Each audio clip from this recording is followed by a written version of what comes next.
నీవు అద్భుతాన్ని జరిగించు అనేటువంటి విషయాన్ని భక్తుడు చాలా ఉన్నతంగా రాశాడు.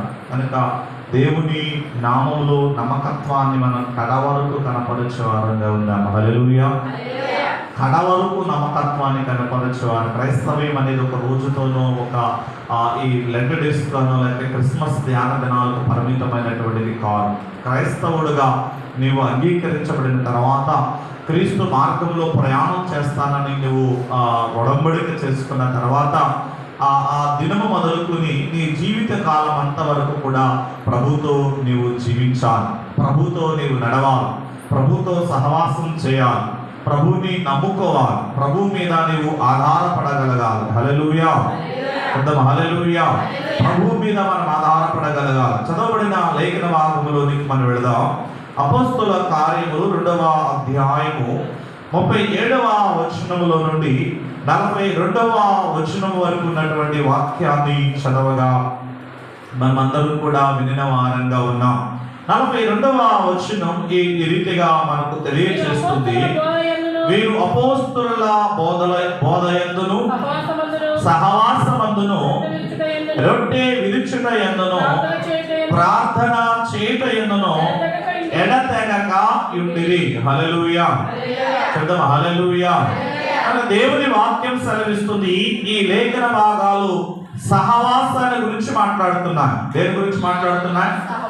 సహవాసం, ఫెలోషిప్ అనేది చాలా ప్రాముఖ్యమైనటువంటిది. ఎందుకంటే సహవాసములున్న ఆశీర్వాదాలు చాలా గొప్పవి. సహవాసం చేయటం ద్వారా మన జీవితాల్లో కలిగే మేలులు చాలా ఉన్నతముగా ఉంటాయి. మనం ఒంటరిగా పోరాటం చేస్తే కొన్ని సందర్భాలు అపజయం కలుగుతుందేమో. కనుక సహవాసం కలిగి లేకపోతే ఒక టీముగా మనం వర్క్ చేసినప్పుడు, టీముగా మనం ముందుకు వెళ్ళినప్పుడు ఖచ్చితంగా గొప్ప విజయాలను మనం చూస్తాం. హల్లెలూయా. హల్లెలూయా.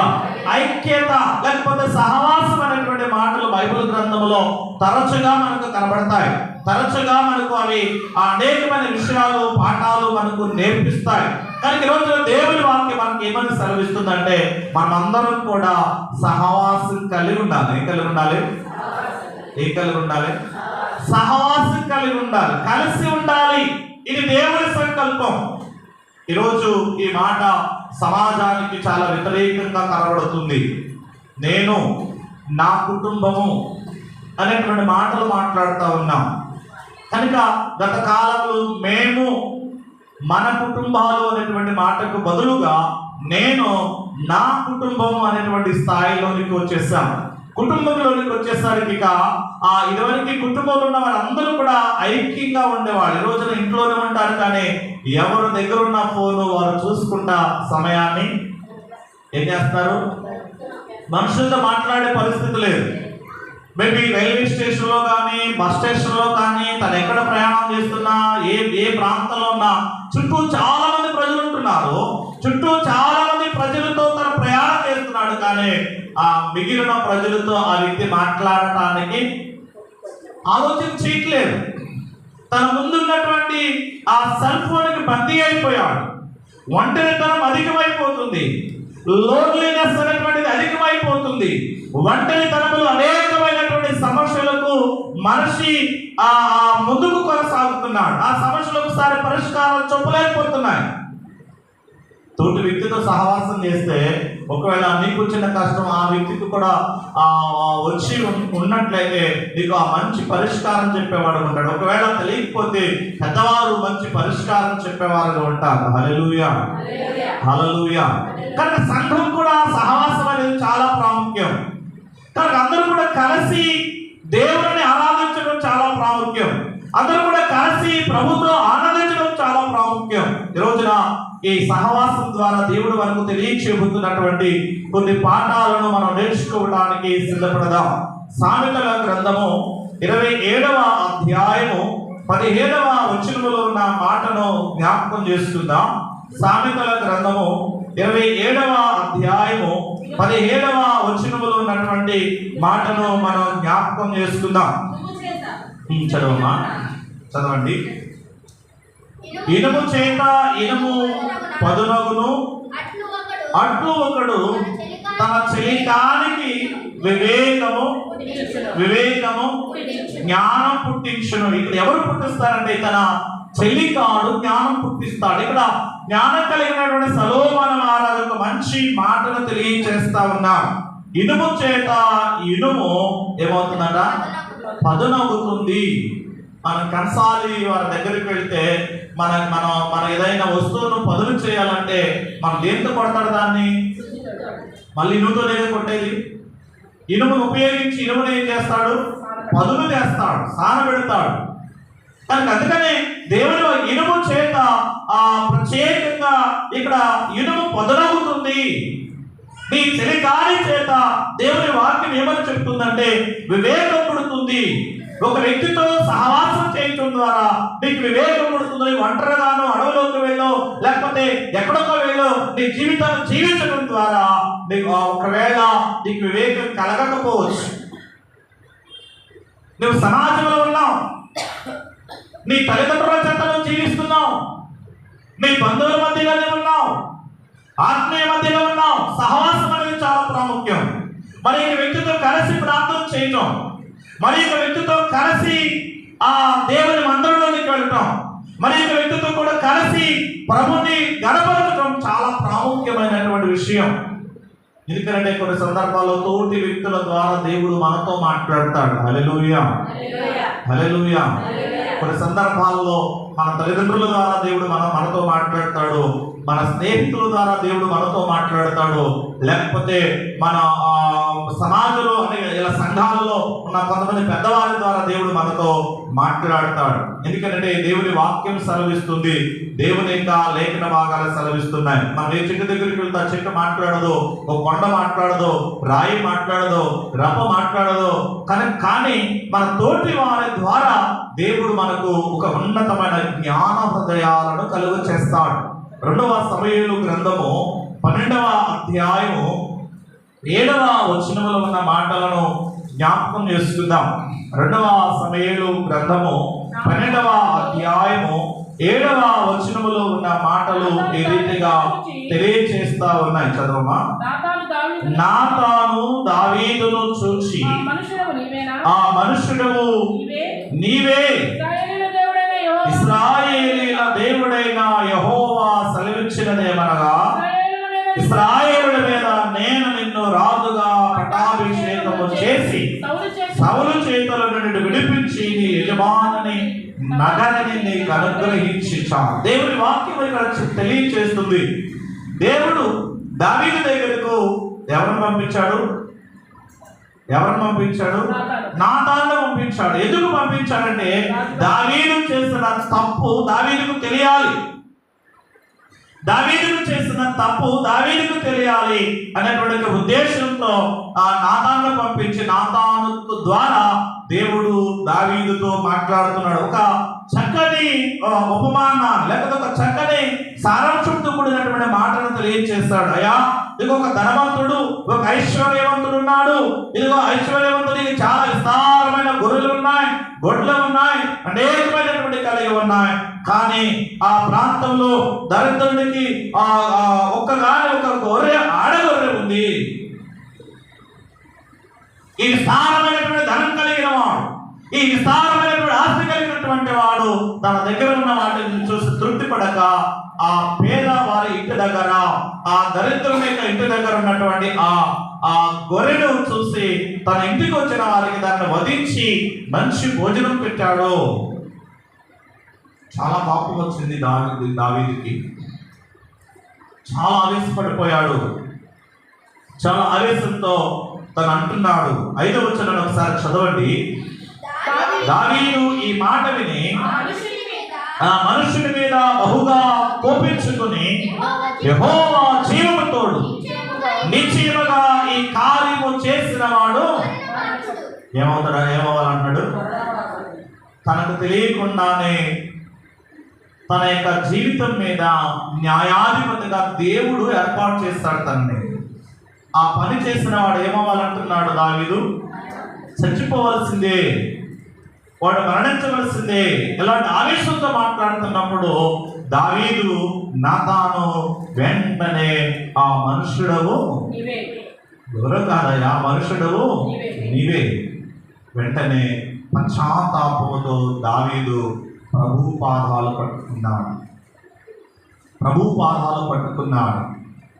ఏడ్చాడు, కన్నీరు కార్చాడు, విలపించాడు. తన పశ్చాత్తాపమును బట్టి ప్రభు దగ్గర తను హృదయాన్ని రద్దలు చేసుకుని ప్రభుతో సహవాసం చేయటానికి మరలా సిద్ధపడ్డాడు. హల్లెలూయా. తోటి వ్యక్తితో దేవుడు తనకు బోధించాడు. ఎందుకంటే సహవాసం అనేది మనకు ఆత్మీయ బలాన్ని ఇస్తుంది. ఏమిస్తుందట? ఏం బలం ఇస్తుంది? ఆత్మీయమైన బలాన్ని ఇస్తుంది సహవాసం. చాలా జాగ్రత్త. ఎందుకంటే సహవాసంలో చేరడం ద్వారా, సహవాసంలో కలిసి ఆ ప్రభుని ఆరాధించడం ద్వారా మనం అందరం కూడా ఎలా మారుతాం? ఆత్మీయమైన బలవంతులుగా మారుతాం. ఇది కావాలి సంఘానికి. కొన్ని సందర్భాలు తెలియజేస్తున్న ఒక కట్టెను ఒంటరిగా దాన్ని కాల్చండి, అది అంత ప్రభావాన్ని చూపలేదు. కానీ కొన్ని కట్టెలు తీసుకొచ్చి ఒకే చోట మంట వేయండి, అది గొప్ప వేడిని కలుగు చేస్తుంది. మండుతున్నటువంటి వేడిలో నుంచి ఒక కట్టెను బయటకు తీసుకురండి, కొద్ది క్షణాలుగా ఆరిపోతున్నటువంటి అదే కట్టె మరలా తీసుకుని వెళ్ళి ఆ మంటలో వేయండి, అది బూడిదయ్యేంత వరకు కూడా కాలుతూనే ఉంటుంది. హల్లెలూయా. సహవాసం ఉన్నటువంటి గొప్ప ఆధిక్యత అది. నేను అనుకుంటూ ఉంటాం, ఆదివారం మందిరానికి వెళ్ళకపోతే ఏమవుతుంది, లేకపోతే మందిరంలోని ప్రవేశించకపోతే ఏమవుతుంది? కలిసి ప్రార్థన చేయడం ద్వారా, కలిసి వాక్యం వినడం ద్వారా, కలిసి వాక్యాన్ని ధ్యానం చేయడం ద్వారా, కలిసి వాక్యాన్ని చదవటం ద్వారా, కలిసి దేవుని సన్నిధిలో సమయాన్ని గడపడం ద్వారా మేము ఆత్మీయంగా బలపడటానికి ఇది ఒక మార్గం అని బైబిల్ చాలా స్పష్టంగా తెలియజేస్తుంది. హల్లెలూయా, హల్లెలూయా. వారు ప్రతిదినము కూడా ప్రార్థన యందును, సహవాసం యందును, రొట్టె విరుచుట యందును వారు ముందుకు సాగిపోయారు. ఇది చాలా ప్రాముఖ్యం. ఈ సహవాసం కొరకే దేవుడు అయాలింతలుగా మనల్ని ఐక్యపరుస్తున్నాడు. మేబీ ఈ లెంట్ డేస్ ఆరాధన ద్వారా కానీ, క్రిస్మస్ ధ్యాన దినాల ద్వారా కానీ, ఈ శ్రేల కూటం ద్వారా కానీ, లేకపోతే ఉపవాస కూటాల ద్వారా కానీ, ఈ పరిశుద్ధ ఆరాధన ద్వారా కానీ మనం అందరూ కూడా కలిసి ఆరాధన చేయాలి. మనం కలిసి ప్రభువుని గణపరిచే వారంగా ఉండాలి అనేది దేవుని యొక్క సంకల్పం. ఒకటి, ఈ కలిసి ఈ సహవాసం కలిగి ఉండటం వలన మనం ఆత్మీయంగా బలవంతులం అవుతాం. హల్లెలూయా. అనేక మాటలు జ్ఞాపకం చేసుకుందాం. ప్రసంగి గ్రంథము 4వ అధ్యాయము 9వ వచనాన్ని చదువుదాం. ప్రసంగి గ్రంథము 4వ అధ్యాయము 9వ వచనములో ఉన్నటువంటి మాటలను జ్ఞాపకం చేసుకుందాం. ఇద్దరి కష్టము చేత ఉభయులకు మంచి ఫలము కలుగును గనుక ఒంటిగాడై ఉండుట కంటే ఇద్దరు కూడి ఉండుట మేలు. ఎలా ఉండటం మేలట? ఎలా ఉండటం మేలు? చర్చిద్దాం అందరం. ఓ సంఘమా సార్వగమా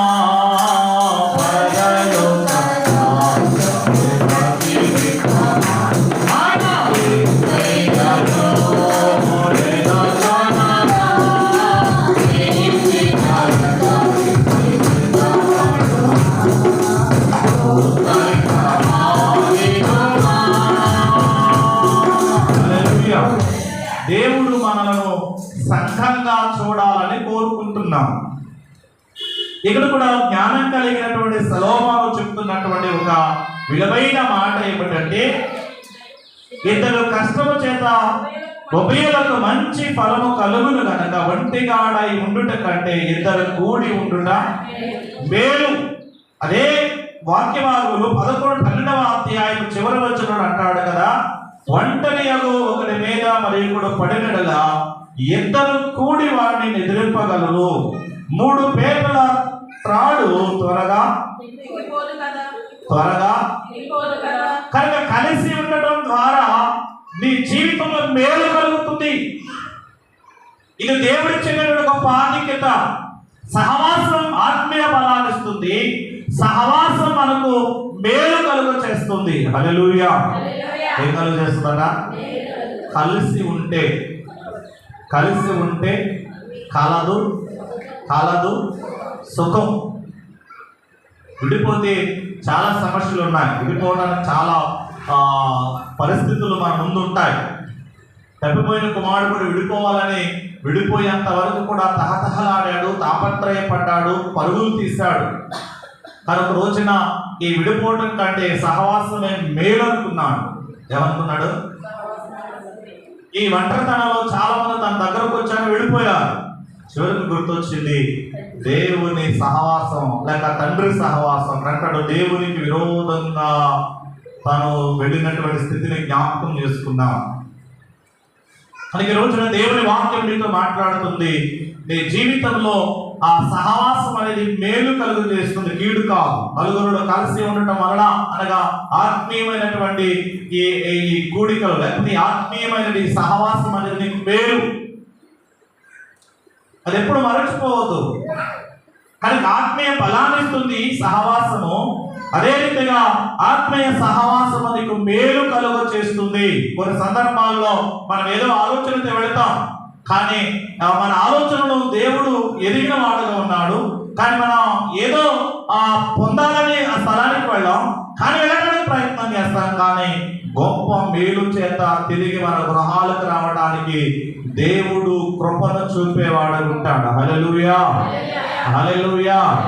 కనుక మనం ఒంటరిగా ఉండడానికి ప్రయత్నం చేయొద్దు. మరొకసారి తెలియజేస్తున్నాం, ఒంటరిగా సమయాన్ని గడపడానికి ప్రయత్నం చేయొద్దు. ఒంటరిగా నీ జీవితాన్ని కొనసాగించడానికి నువ్వు సిద్ధపడద్దు. ఒక మంచి స్నేహితుడిని ఏర్పాటు చేసుకో. ఆ స్నేహితుడు నీ దేవుడై ఉండాలి. హల్లెలూయా. ఆ స్నేహితుడు నీ సంఘమై ఉండాలి. హల్లెలూయా. ఆ స్నేహితుడు ఒక మంచి సేవకుడై ఉండాలి. హల్లెలూయా. ఈ వీటితో నువ్వు స్నేహం చేయగలి, మొదట దేవుడితో స్నేహం చేయగలిగితే, సంఘంతో స్నేహం చేయగలిగితే, సేవకులతో స్నేహం చేయగలిగితే ఖచ్చితంగా దేవుడు నీ జీవితంలో మేలు కలుగ చేస్తాడు. హల్లెలూయా. ఈ సహవాసం చాలా గొప్ప పనులు చేస్తుంది. బైబిల్ గ్రంథంలో మనం ఉన్నటువంటి అంశాలు మనం చూస్తే, కలిసి ప్రార్థన చేస్తుంది సంఘం. దేనికోసం ప్రార్థన చేస్తుందంటే ప్రత్యేకంగా పేతురు చెరసాలలో ఉన్నాడు, కలిసి ప్రార్థన చేస్తుంది. మరి ప్రార్థన చెరసాలు ఊపినయ్యేటట్లుగా చేసింది. హల్లెలూయా. అందుకనే మనం ఒంటరిగా ఉండటం కంటే కలిసి ఉండటం ఉత్తమము. సహవాసం కలిగి ఉండటం వలన ఆత్మీయ బలాన్ని మనం పొందుకుంటాం. సహవాసం కలిగి ఉండటం వలన మనకు మేలు కలుగుతుంది, మేలు కలుగుతుంది. మరి ఇంక మాటలు జ్ఞాపకం చేసుకుందాం. యోహాను రాసిన మొదటి పత్రిక 1వ అధ్యాయము 3వ వచనం. యోహాను రాసిన మొదటి పత్రిక 1వ అధ్యాయము 3వ వచనములో ఉన్నటువంటి మాటలను జ్ఞాపకం చేసుకుందాం. చదవండి.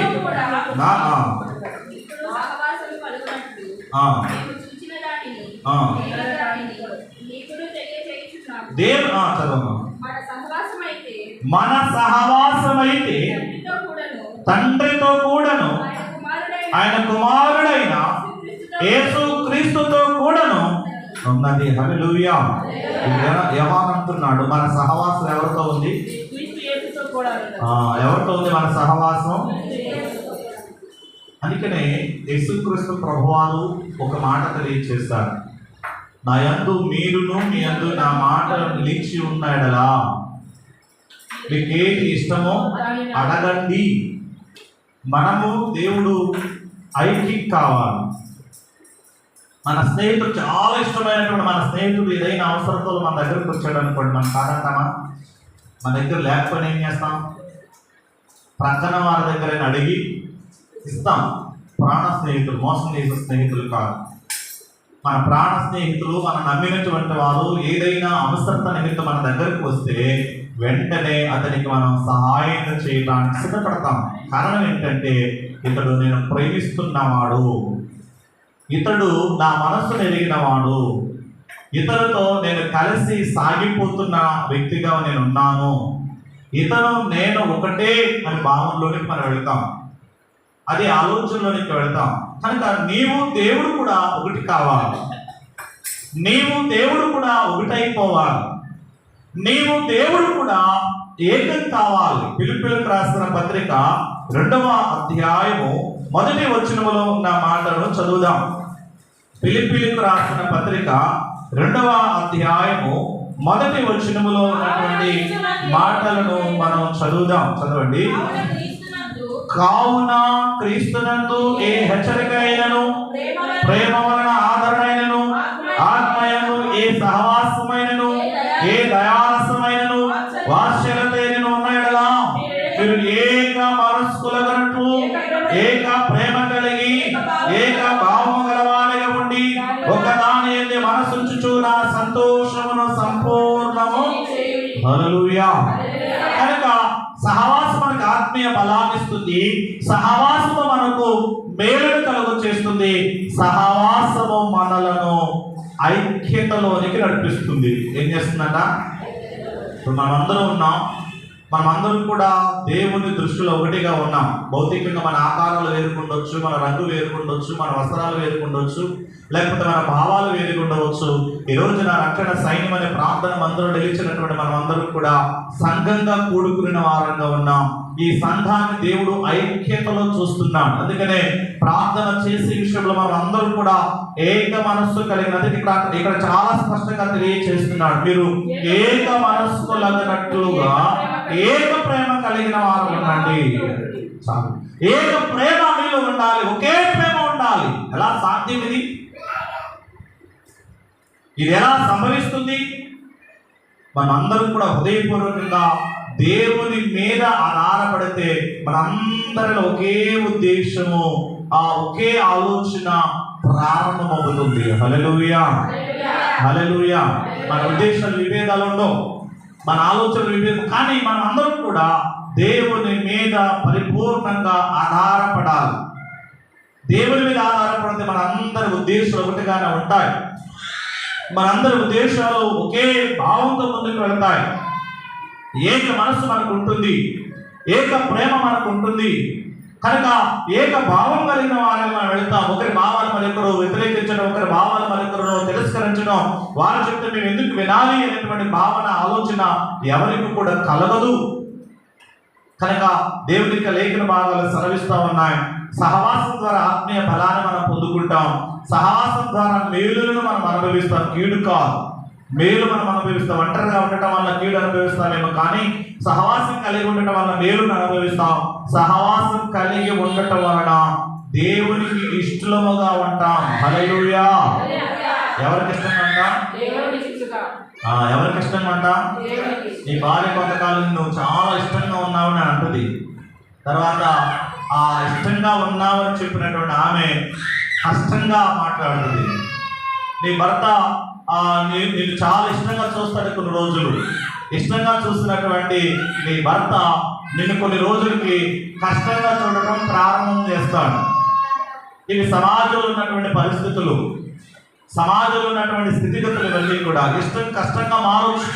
కానీ ప్రభువుని నీవు ఇష్టపడితే, ప్రభుతో సహవాసం చేయడానికి నీవు ఇష్టపడితే దేవుడు నిన్ను ఇష్టపడేవాడని ఉంటాడు. హల్లెలూయా, హల్లెలూయా.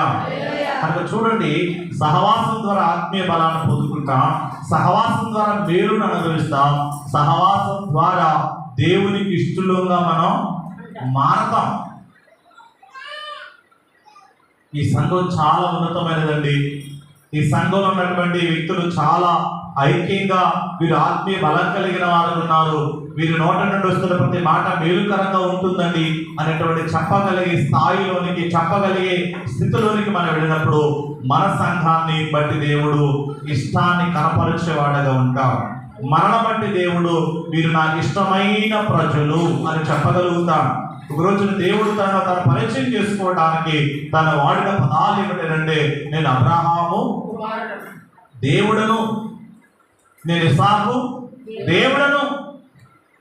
తను పరిచయం చేసుకోవడానికి ఈ లోకంలో ఉన్న వ్యక్తులను ఆయన సంబోధించడం జరిగింది. తన పరిచయం చేసుకోవడానికి ఈ లోకంలో నమ్మకంగా జీవించినటువంటి వారి యొక్క జీవితాలను కోట్ చేశాడు ఆయన. ఈరోజున నా జీవితాలు ఎలా ఉన్నాయో ఒకసారి ఆలోచన చేసుకోండి. సమాజం సహవాసానికి వ్యతిరేకంగా ప్రయాణం చేస్తుంది, సంఘాలు సహవాసానికి వ్యతిరేకంగా వెళ్తున్నాయి. ఈరోజున ప్రభు చెప్తున్నాడు, మనం అందరం కలిసి ప్రభుని ఆరాధించినప్పుడు ఆత్మీయ బలాన్ని పొందుకుంటాం. మనమందరం కూడా కలిసి ప్రభుని ఆరాధించినప్పుడు మేలును అనుభవిస్తాం. మనమందరం కూడా కలిసి ప్రభుని మహిమపరిచినప్పుడు ఆరాధించినప్పుడు ఆయన ఇష్టంగా మనం మారుతాం. మంచి కృప దేవుడు మనకు దయచేయునుగాక. ప్రార్థన చేద్దాం. తొడవంచండి. మహాగణమైన దేవా, కృప కలిగిన తండ్రి, మీ ఘనమైన నామానికి వందనాలు, స్తోత్రాలు తెలియజేస్తున్నాం. ఈ ఉదయకాల సమయంలో ప్రభువా, మీరు మాతో మాట్లాడిన ప్రతి విలువైన మాటల మధ్య కూడా మీకు వందనాలు తెలియజేస్తున్నాం. మా జీవితంలో మా కడవరి దినముల వరకు మేము సహవాసం కలిగిన వారం ఉండటానికి కృపను దయచేయండి.